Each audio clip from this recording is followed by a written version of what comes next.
بالله من الشيطان الرجيم. بسم الله الرحمن الرحيم. شهر رمضان الذي أنزل فيه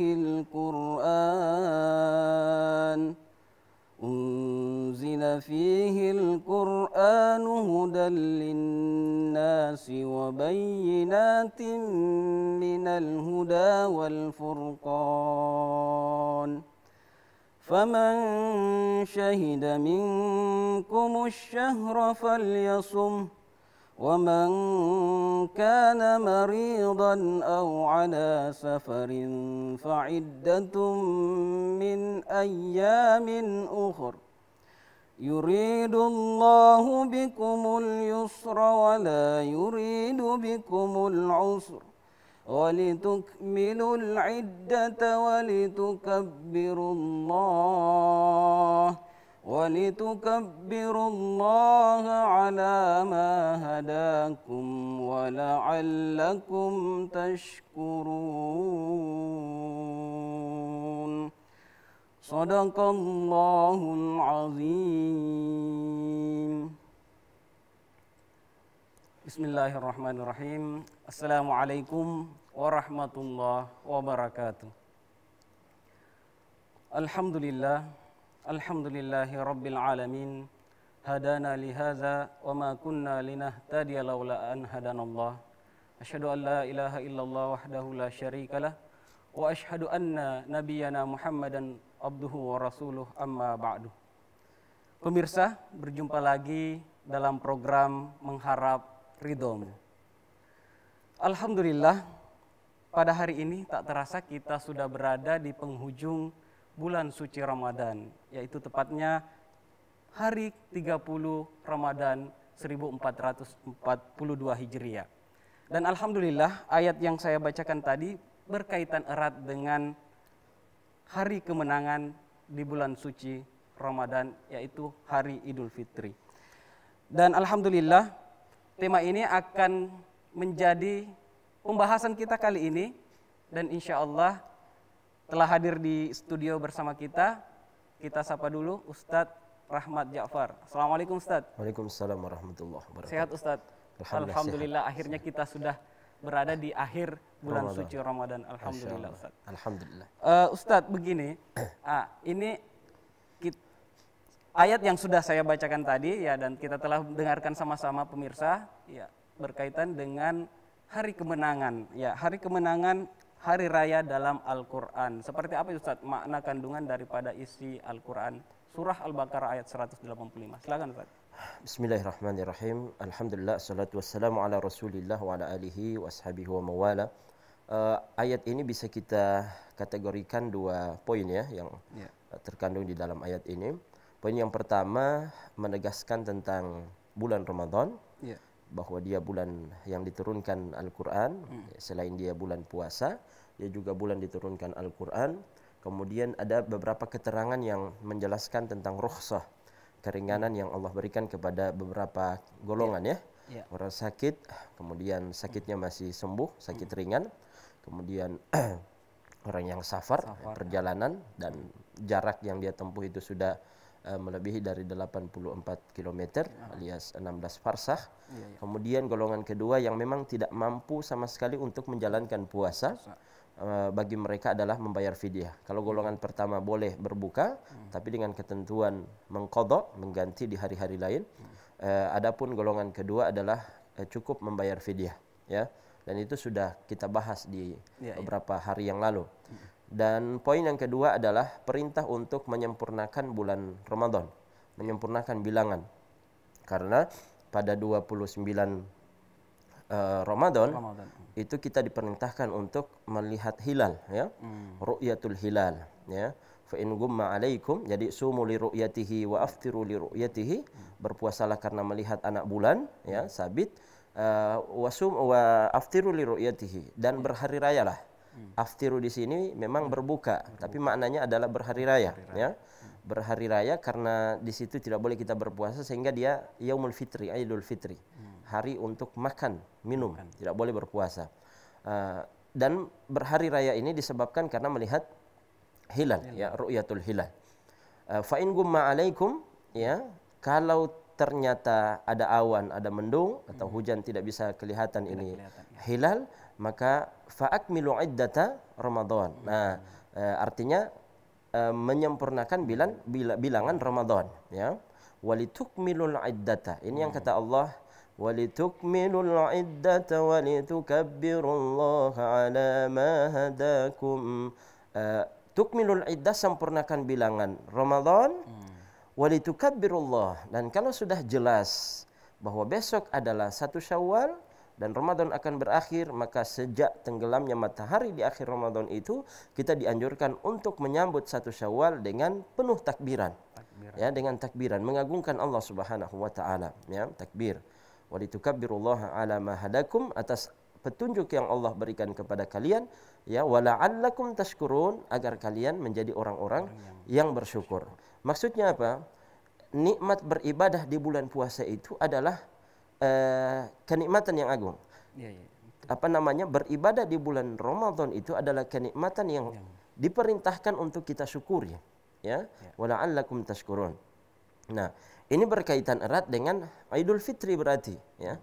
Sehingga dengan Idul Fitri ini kita dianjurkan untuk apa namanya? Bukan beryuforia tapi juga bergembira. Bergembira di hari kemenangan itu. Tentunya hari kemenangan ini bagi orang-orang yang beribadah, yang telah menahan hawa nafsu sebulan penuh dari makan, minum, jima dan sebagainya, dari hal-hal yang membatalkan puasa. Bahkan orang yang mempuasakan batinnya, bukan hanya zahirnya tapi batinnya juga dia puasakan. Sehingga di Idul Fitri itu dia disebut hari kemenangan, tapi tidak untuk semua. Ya, jangan kemudian kita puasanya hanya 3 hari di awal, 3 hari di akhir, bahkan cuma 3 hari saja, 1 minggu saja, tidak sempurna puasa kita, kemudian merasa bagian dari kemenangan itu. Ya, ini masalah, ya. Jadi kita harus tegaskan sekali lagi, mohon maaf kalau puasa Anda tidak sempurna, berantakan, meninggalkan puasa hanya gara-gara pergi ke pasar dan lain sebagainya tanpa adalah udzur syar'i, ada alasan yang dibenarkan oleh syariat untuk Anda tidak berpuasa, maka jangan merasa bergembira di hari kemenangan. Harusnya Anda bersedih. Ya, harusnya bersedih, ya. Allah taala alam bisawab. Itu sebagai pengantar isi kandungan daripada Al-Baqarah 185. Iya, berkaitan dengan hari raya ini, Ustaz. Ya, karena ini kan ada kaitannya juga dengan aturan pemerintah tentang larangnya mudik. Dan juga ada cuti bersama sehari, dan itu juga dilarang untuk mudik. Bagaimana Ustaz menyikapi hal ini? Biasanya kan ketika kita berhari raya itu berkumpul dengan keluarga dan lain sebagainya. Namun kemenangan hari raya itu ya ada terasa ganjil begitu. Pertama begini, kita harus memahami hukum berziarah. Hukum ziaratul aqarib, ya. Berziarah kepada kerabat keluarga itu hukumnya sunnah. Dalam rangka menyambung atau mempererat hubungan silaturahim dan ukhuwah Islamiyah. Sekarang dengan kondisi pandemi begini, ada pertimbangan-pertimbangan syar'i yang kemudian menjadi bahan untuk para hukam atau para pemerintah, ya, al-hukumah, untuk menetapkan tidak boleh mudik dulu. Himbauan pemerintah kalau dia bersifat wajib maka dia harus ditaati. Ya, berarti hukumnya apa? Wajib ditaati. Wajib ketemu dengan sunnah kalau kita lihat dari sisi fikih prioritas, ya. Fikih aulawiyat, maka tidak boleh mengalahkan yang wajib. Sunnah ini tidak boleh mengalahkan yang wajib. Artinya kita tunduk kepada aturan pemerintah tidak boleh mudik dalam rangka pencegahan mafsadah, pencegahan mudarat, ya, penyebaran virus dan sebagainya, dan itu harus kita korbankan demi kewajiban taat kepada pemerintah. Mungkin alasan ini juga, Ustaz, ya. Habis vaksin, kan vaksin itu setelah vaksin pertama dengan kedua itu kan harus ada jarak. Agar supaya asar atau pengaruh vaksinnya itu berjalan lebih baik. Jadi Tidak mudik dulu. Tidak mudik dulu begitu. Memang dalam hal ini kita harus tunduk kepada kaidah fikih la darara wa la dirar. Ya. Tidak boleh kita membahayakan diri kita. Dengan mudik itu sebenarnya kita sudah membahayakan diri kita, wa la dirar, dan tidak boleh memberikan bahaya kepada orang lain. Apalagi dengan alasan vaksinasi yang memang secara medis tidak boleh dulu untuk berpergian. Maka hukum ini harus ditaati daripada keinginan kita untuk bersilaturahim. Sekali lagi, hukumnya yang mandub, yang dianjurkan, mustahab, bertemu dengan yang wajib, maka ini harus dikalahkan demi yang wajib. Allah Ta'ala. Jadi harus bersabar dulu ya. Harus bersabar dulu. Baik Ustadz, begini, terkait tadi Ustadz sudah menjelaskan kalau misalkan tanggal 29 Ramadan ya belum terlihat hilal ya. Jadi falitukmilul iddah, jadi menyempurnakan. Dan di sini terkadang kita masih puasa, Ustadz. Ada kelompok atau golongan lain yang sudah lebaran. Bagaimana itu, Ustadz? Yang lain, ya? Iya. Jadi yang disebutkan di dalam nas, ya. Iya. Di dalam nas-nas syar'i itu adalah ru'yatul hilal. Ya. Kemudian istikmal. Ya. Ada satu lagi yang memang diakomodir di Indonesia adalah metode hisab. Ya. Dan ini memang hisab ini ada pembahasan oleh para ulama fikih. Hanya saja pembahasannya adalah ketika tidak terlihat. Ya, ketika tidak terlihat hilal. Pertama, kita merujuk kepada hadis Nabi, sumu li ru'yatihi wa aftiru li ru'yatihi. Kita patokan berpuasa adalah ru'yatul hilal karena melihat hilal. Begitu pula dengan berbuka alias beridul fitri karena melihat hilal, ya. Kita diperintahkan untuk berbuka, berhenti daripada berpuasa bulan Ramadan. Patokannya adalah ru'yatul hilal, bukan wujudul hilal. Ya? Ru'yatul hilal, melihat hilal, bukan wujudul hilal, bukan adanya hilal. Ini menurut kelompok, ya, yang kemudian tegas mengatakan tidak ada metode lain selain ru'yatul hilal.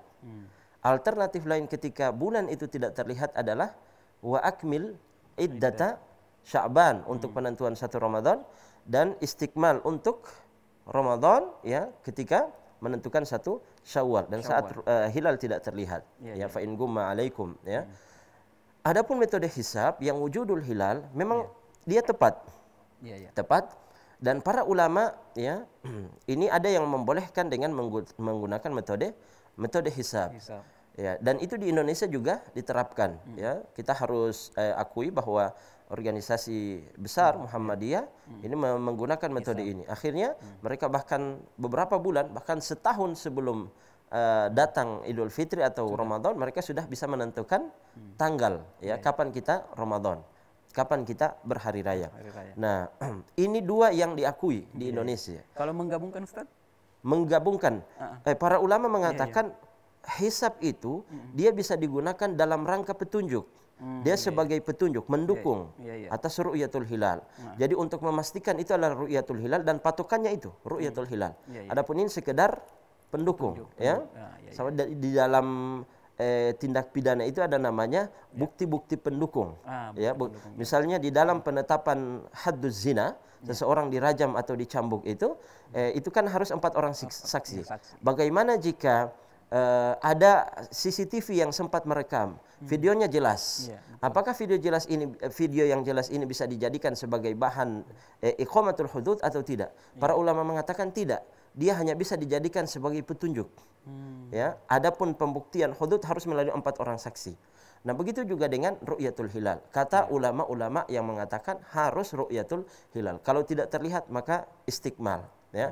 Nah, tapi ya sudah, di sini memang ada 2 organisasi besar, hanya saja pemerintah menggunakan metode ru'yatul hilal melalui Kementerian Agama, ditetapkan di dalam sidang isbat. Yang masalah ini adalah yang di luar kelompok ini. Toriko-toriko yang tidak jelas apa dasarnya di dalam menentukan 1 Ramadan dan 1 Syawal. Kita masih Sya'ban, mereka sudah Ramadan. Akhirnya kita masih di Ramadan, mereka sudah 1 Syawal. Metode penetapan mereka kadang-kadang hanya melalui fenomena-fenomena alam. Pasang surut air. Pasang surut air, laut dan lain sebagainya. Yang tidak pernah kita temukan, ya. Sampai hari ini tidak ada dalil. Al-Quran maupun sunnah, ijma', qiyas dan sebagainya itu tidak kita temukan, ya. Satu ulama pun yang muktabar yang mengatakan bahwa penetapan 1 Ramadan, 1 Syawal itu bisa menggunakan metode fenomena alam. Jadi tidak ada itu. Nah, kelompok-kelompok seperti ini menurut saya harus ditertibkan, dinasihati cara dakwah persuasif oleh pemerintah. Sebab ini mengacaukan karena kita ini syiar, ya. Ya, satu Ramadan harus sama-sama, satu Syawal juga sama-sama supaya orang-orang itu akan melihat kaum muslimin ini memang kompak dan besar. Ya. Baik Ustadz, kita break dulu. Pemirsa, jangan kemana-mana, tetap di program Mengharap Ridhomu.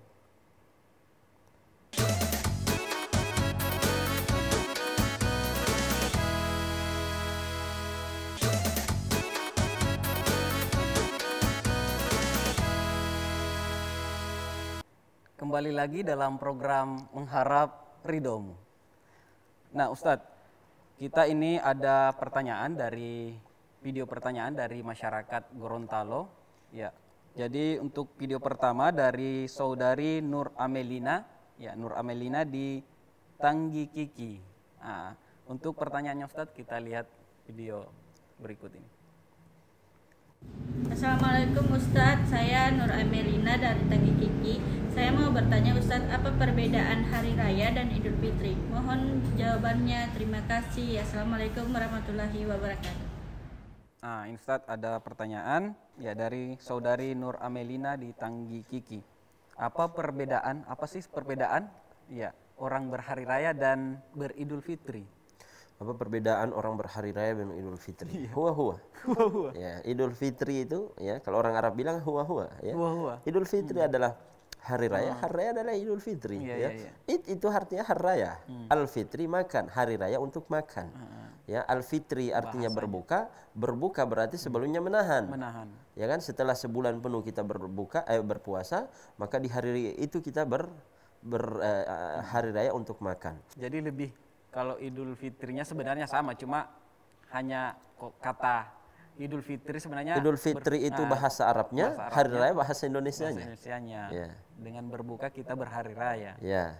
Ya, jadi huwa ya. Orang Mesir, orang Arab mengatakan. Iya, jadi pertanyaan tidak ada perbedaan sebenarnya, cuma hanya proses penerjemahannya aja. Ada yang bahasa Arab, ada yang betul. Nah, jadi Idul Fitri itu bahasa Arabnya. Hari raya bahasa Indonesianya. Iya, bahasa Indonesianya. Jadi sudah terjawab ya pertanyaan dari saudari Nur Amelina di Tanggi Kiki. Ya, sebelum lanjut ke pertanyaan kedua Ustadz, ini kenapa hari raya identik dengan pulang kampung Ustadz? Yang pertama, Idul Fitri itu memang momen terbaik untuk silaturahim, ziaratul aqarib. Yang kedua, karena kita setahun misalnya beraktivitas bahkan sampai 2 tahun tidak pulang kampung, tidak ketemu ibu, bapak, ya keluarga, sanak famili, maka itulah kesempatan terbaik untuk ya mempererat ukhuwah Islamiyah dan persaudaraan dengan mereka, ya. Menyambung silaturahim. Dan Idul Fitri itu momen silaturahim. Sila artinya menyambung, rahim itu artinya orang yang satu rahim dengan kita. Ya ibu, ya lingkaran pertama rahim itu kan ibu, karena dia punya rahim dan kita pernah hidup di rahimnya. Kemudian saudara kandung, nah, ini yang wajib untuk kita silaturahim. Kemudian bapak, lalu lingkar-lingkar berikutnya. Terus nah itu kata silaturahmi, rahmi dengan rahim itu sama. Bagaimana? Silaturahim dengan Idul Fitri itu ada hari raya dan momennya sangat tepat untuk silaturahim. Selama ini kita jauh dari ibu, jauh dari ayah, dari sanak famili, saudara-saudara kandung kita, maka itu kesempatan terbaik untuk kita mengumpul, ya, untuk bersilaturahim. Ya, menyambung silaturahim. Ya, mungkin ada juga yang sempat terputus kita sambung. Silaturahim itu sebetulnya lebih tepat penggunaannya ketika ada yang sempat putus. Karena menyambung secara logika berarti sebelumnya terputus. Ya, kalau tidak pernah terputus maka kita menjaga ukhuwah ya bersama saudara-saudara kita. Jadi itu kenapa identik dengan pulang kampung. Pulang kampung. Allahu taala alam bishawab. Ya, dan tentunya mungkin dalam beberapa tahun tidak pernah ketemu, ada kesalahan-kesalahan dan tentunya tidak Ustaz, ketika tidak langsung bermaafan dengan keluarga, orang tua dan begitu ya. Betul. Makanya itu kesempatan terbaik untuk meminta maaf. Walaupun ingat, minta maaf ini jangan menunggu nanti ketika Idul Fitri atau Idul Adha. Kalau sudah melakukan kesalahan seketika langsung meminta maaf, jangan menunggu Iya, jangan. Kalau bilang, oh nanti tunggu momen hari raya, siapa jamin kehidupan antum itu sampai selesai, sampai jumpa kembali dengan hari raya. Hari ini Anda melakukan kesalahan, langsung minta maaf karena belum ada jaminan Anda masih bisa besok, bisa hidup besok hari. Ya. Baik Ustadz, kita lanjut di video pertanyaan kedua. Ini ada pertanyaan dari saudari Ainun di Kota Utara. Ya, untuk video pertanyaannya Ustadz, kita lihat video berikutnya. Assalamualaikum warahmatullahi wabarakatuh. Nama saya Ainun, saya berasal dari Kota Utara. Ustadz, saya mau bertanya, apa sunnah dari Idul Fitri? Mohon jawabannya. Assalamualaikum warahmatullahi wabarakatuh. Ya, jadi ini ada pertanyaan dari saudari Ainun di Kota Utara. Apa sebenarnya sunnah, ya sunnah-sunnah dalam Idul Fitri, sunnah Idul Fitri itu Ustadz? Ini penting sekali ya. Ini poin penting di dalam pembahasan kita. yakni sunnah-sunnah, amalan-amalan yang disunahkan ketika kita berhari raya Idul Fitri. Pertama adalah ketika sudah jelas besok Idul Fitri, 1 Syawal, maka sejak terbenam matahari, kita dianjurkan untuk memperbanyak takbir. Ya, takbir baik secara personal, pribadi maupun secara berjamaah. Tidak masalah takbir berjamaah, justru itu disunnahkan. Ya, bangunan-bangunan yang ada itu harus diguncang dengan takbir. Ya, karena itu syiar. Semakin besar suara maka semakin besar syiarnya. Akan tetapi kesempatan ini luas memang dari sejak tenggelam matahari di akhir Ramadan sampai masuk waktu sholat Id.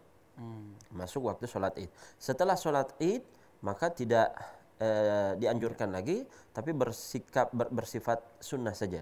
Jadi takbir yang wajib itu adalah ketika malam itu, ya, sampai sholat. Kemudian yang kedua adalah sebelum berangkat ke masjid atau ke lapangan untuk kita sholat Id, kita disunahkan untuk mandi. Ya, jangan pula tidak mandi sudah 3 hari apalagi ya, tidak mandi. Nanti ini akan mengganggu. Kenapa? Dianjurkan untuk mandi, sholat Jumat dianjurkan mandi, Id dianjurkan mandi. Ini dalam rangka supaya kita itu bersih dan tidak mengganggu hidung orang lain. Apalagi yang di samping kita dia bilang, saya masih sayang paru-paru saya, saya nggak kuat.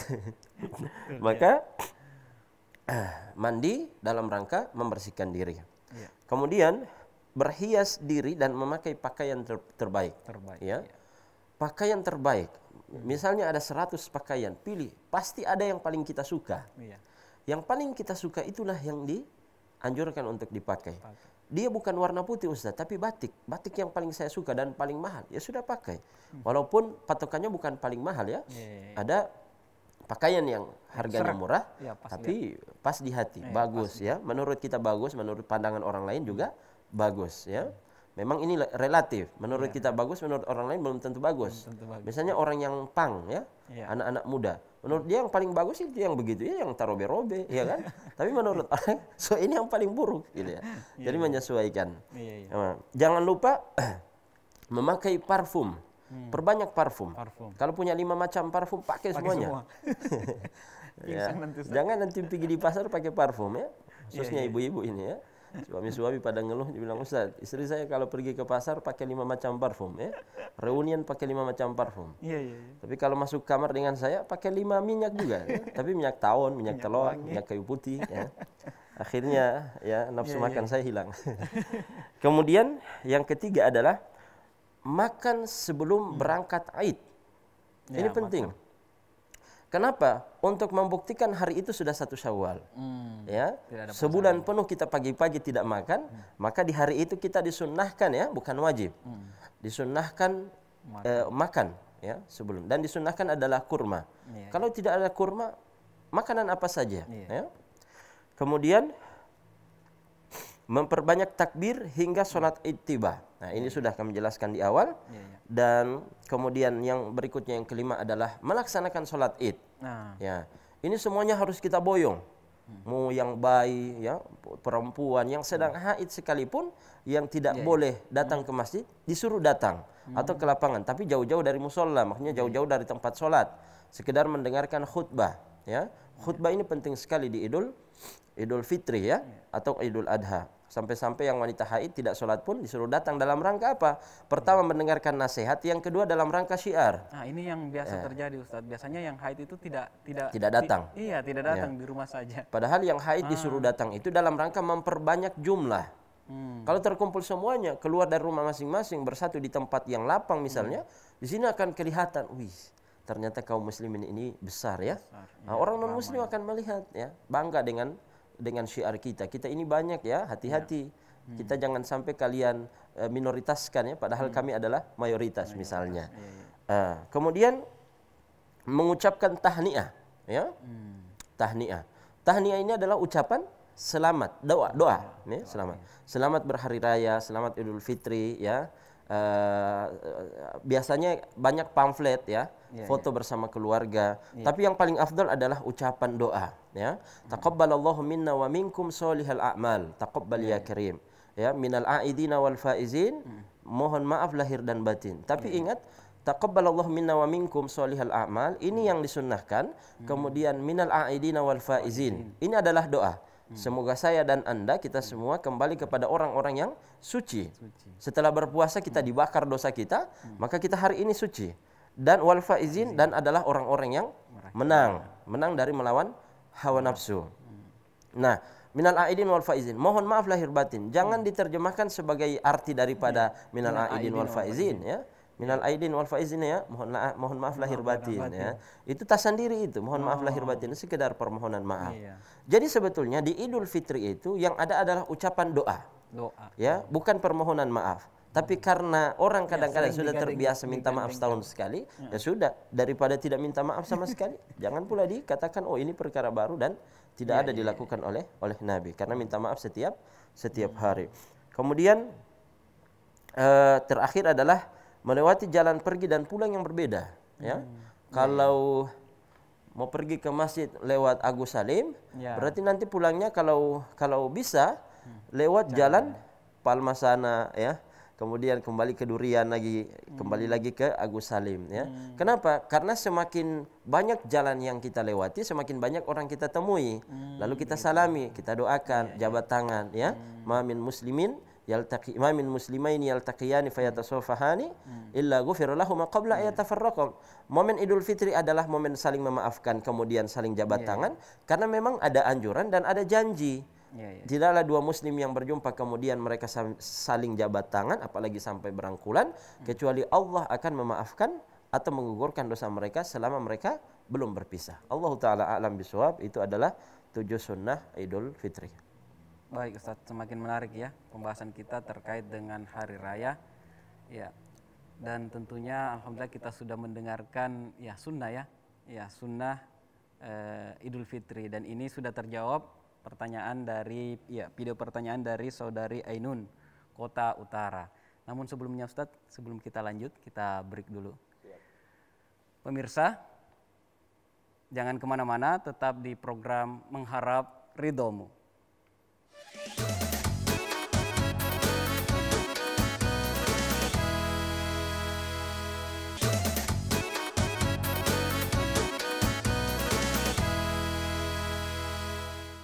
Kembali lagi dalam program Mengharap Ridhomu.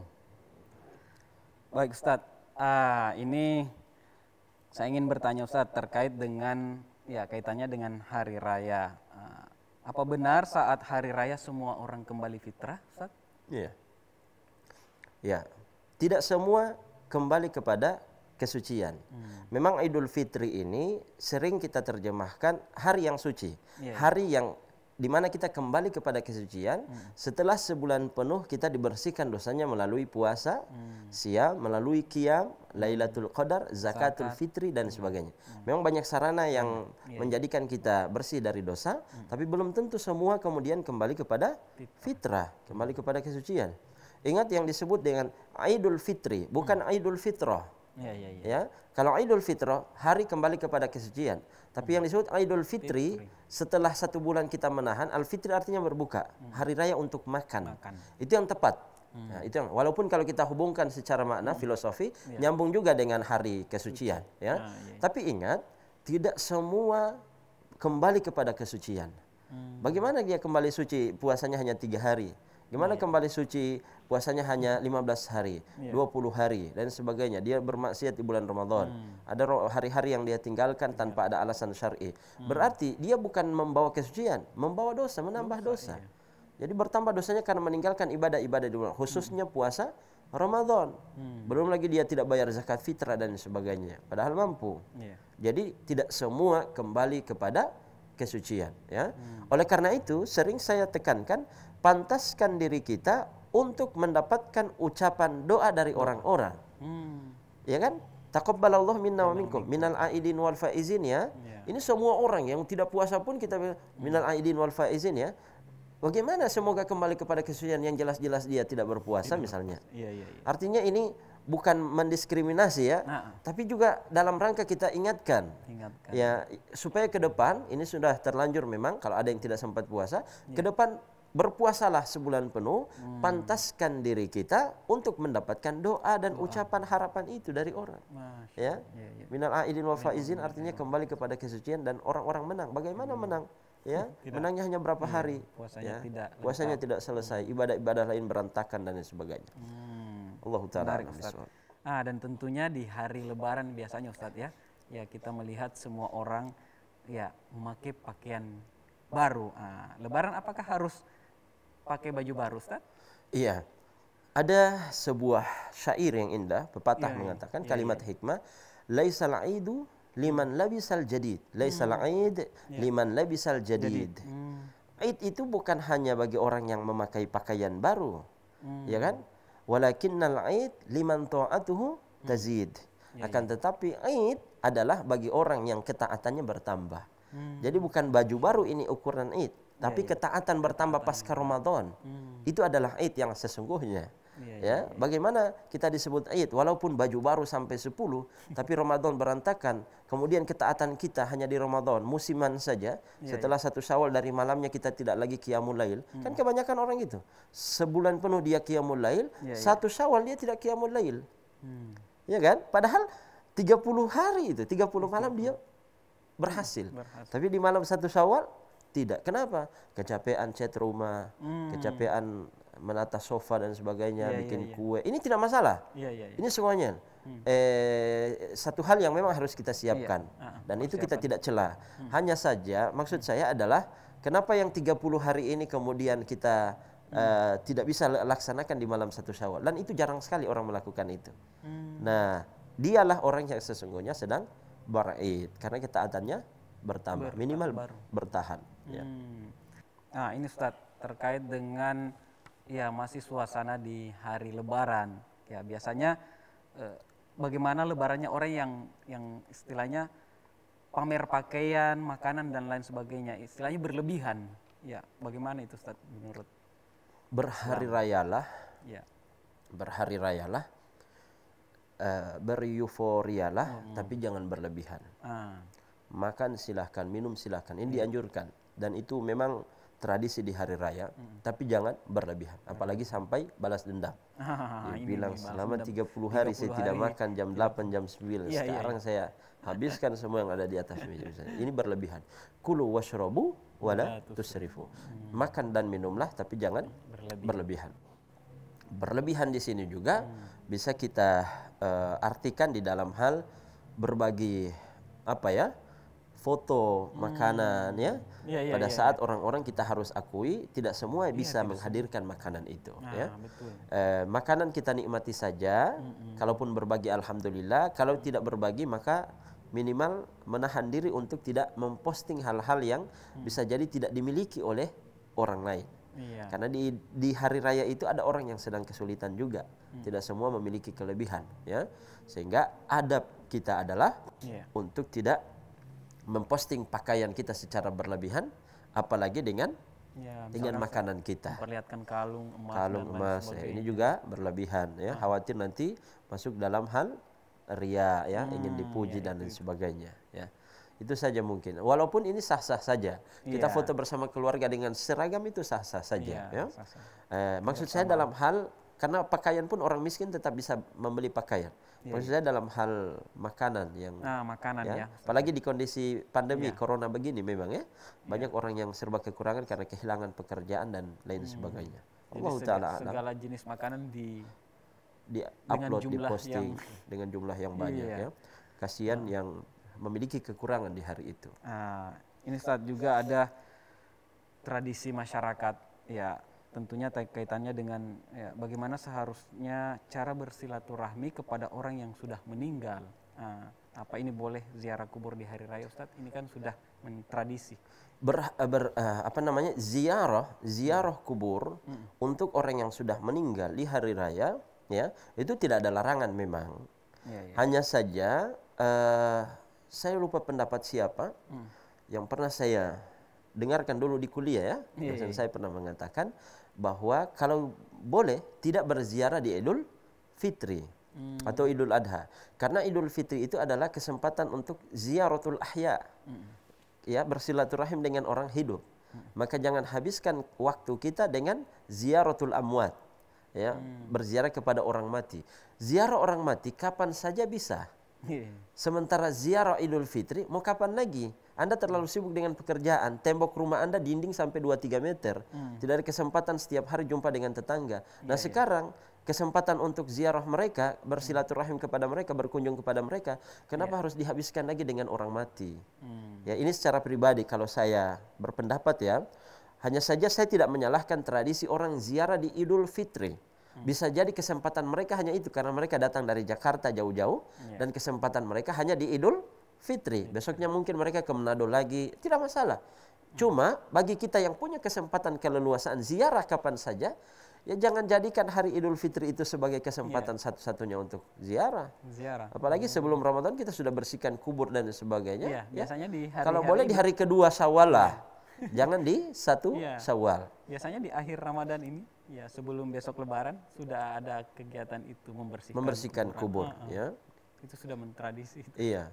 Jadi kalau ya boleh dan mereka bisa mengkondisikan, mungkin 2 Syawal baru berziarah. Untuk besok ini fokuskan kita berziarah atau ziarah itu artinya berkunjung ya, dalam bahasa Arab diterjemahkan berkunjung kepada orang-orang yang masih hidup.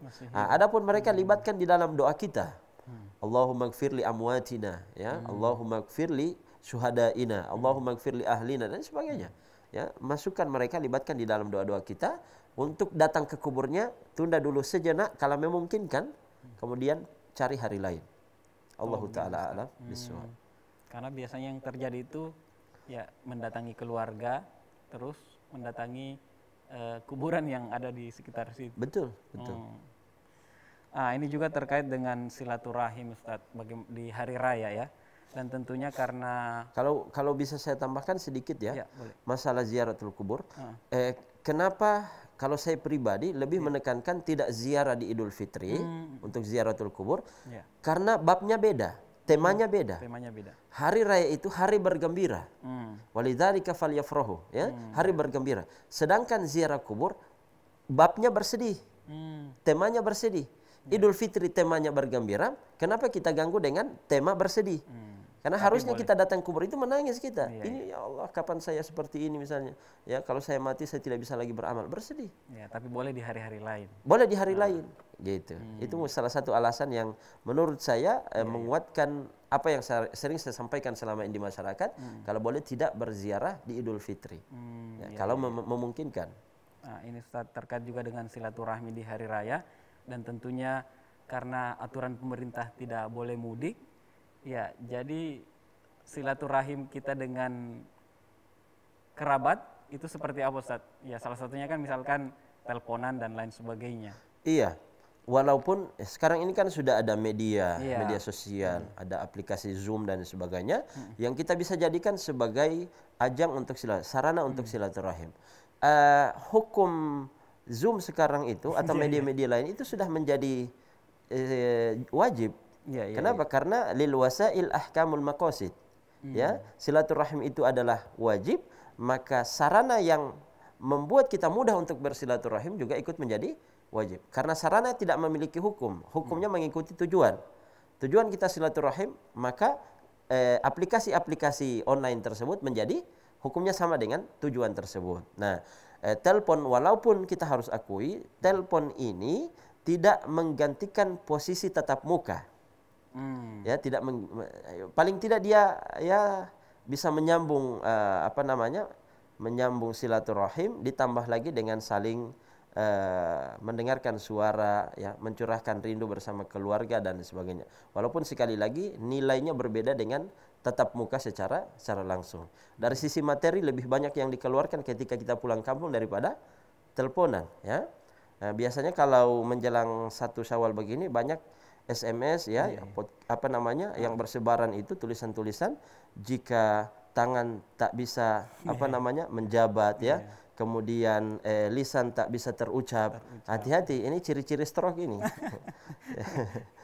Tapi tidak masalah. Kalau lisan sudah tidak bisa berucap, tangan susah menjabat, berarti ciri-ciri stroke kan? Ya paling tidak ya itu pengantar kepada permohonan maaf. Masya Allah. Masya Allah. Oke ya, Ustadz, terkait dengan hari raya, kita telah banyak mengkaji baik dari segi sunnah dan penetapan waktu kapan akhir Ramadan dan awal bulan Syawal. Dan tentunya di akhir perjumpaan kita kali ini, Ustadz bisa memberikan closing statement dan insya Allah dilanjutkan dengan doa. Silahkan Ustadz. Baik, bismillahirrahmanirrahim. Pada akhir perjumpaan kita ini, saya ingin menekankan bahwa patut kita syukuri bahwa kita sudah menyelesaikan sampai pada akhir bulan Ramadan. Dan kita tidak bisa menutup mata bahwa ada saudara-saudara kita yang gugur di pertengahan bulan Ramadan, ya, meninggal maksudnya, ya. Meninggal dan tidak menyelesaikan sampai akhir Ramadan, tapi di sisi lain mereka sangat berbahagia karena meninggal dalam keadaan taat kepada Allah Subhanahu wa taala. Paling tidak sedang berada di musim ketaatan, ya. Dan kita harus akui bahwa bisa jadi Ramadan hari ini adalah Ramadan terakhir kita, dan belum tentu kita bisa berjumpa kembali dengan Ramadan yang akan datang. Maka jadikan momentum spirit Ramadan yang kemarin kita sudah jaga, yang telah kita bina ini, kemudian menjadi modal kita 11 bulan ke depan. Ibarat sebuah bis yang mau melakukan perjalanan jarak jauh, maka dia harus penuhi tangkinya, ya, dengan bahan bakar. Bahkan kalau dia pastikan sepanjang perjalanan tidak ada pom bensin kiri kanan, dia harus berbekal. Ya, berbekal selama perjalanan sampai bertemu dengan pom bensin berikutnya. Nah, spirit Ramadan ini harus menjadi modal kita untuk 11 bulan ke depan sebelum berjumpa lagi dengan bulan Ramadan. Allahu taala a'lam bishawab. Dan mari kita berdoa. Bismillahirrahmanirrahim. Amin. Alhamdulillahi rabbil alamin. Amin. Allahumma salli wa sallim wa barik ala sayyidina Muhammadin wa ala alihi wa ashabihi ajma'in. Amin. Allahumma taqabbal minna salatana wa siyamana wa qiyamana wa ruku'ana wa sujudana wa tadarru'ana wa tilawatana wa tadarru'ana wa takhashu'ana wa tamim taksirana ya rabbal alamin. Allahumma la tada' lana dhanban illa ghafarta wa la hamman illa farrajta wa la daynan illa qadaita wa la maridan illa shafaita wa la hajatan min hawaijina fid dunya wal akhirah illa qadaita ya rabbal alamin. Allahumma ighfir lana wa liwalidina warhamhum kama rabbawna sigara. Allahumma afina fi abdanina wa asma'ina wa absarina ya rabbal alamin. Rabbana atina fid dunya hasanah fil akhirati hasanah wa qina adzaban nar. Subhana rabbika rabbil izzati amma yasifun wa salamun alal mursalin walhamdulillahi rabbil alamin. Amin amin ya rabbal alamin. Alhamdulillah. Terima kasih Ustadz atas kesediaannya untuk hadir di studio ini, dan semoga ilmu yang disampaikan bermanfaat bagi kita semua. Amin ya rabbal alamin. Dan insya Allah kita akan berjumpa di kesempatan yang lain Ustaz. Amin, amin. Amin ya rabbal alamin. Untuk pemirsa di rumah, terima kasih yang sebanyak-banyaknya atas partisipasinya telah membersamai kami di acara program Mengharap Ridhamu. Dan selamat menantikan buka puasa dan menyambut 1 Syawal 1442 Hijriah. Taqabbalallahu minna wa minkum sholihal a'mal minal a'idina wal faizin. Mohon maaf lahir dan batin. Wassalamualaikum warahmatullahi wabarakatuh. Waalaikumsalam.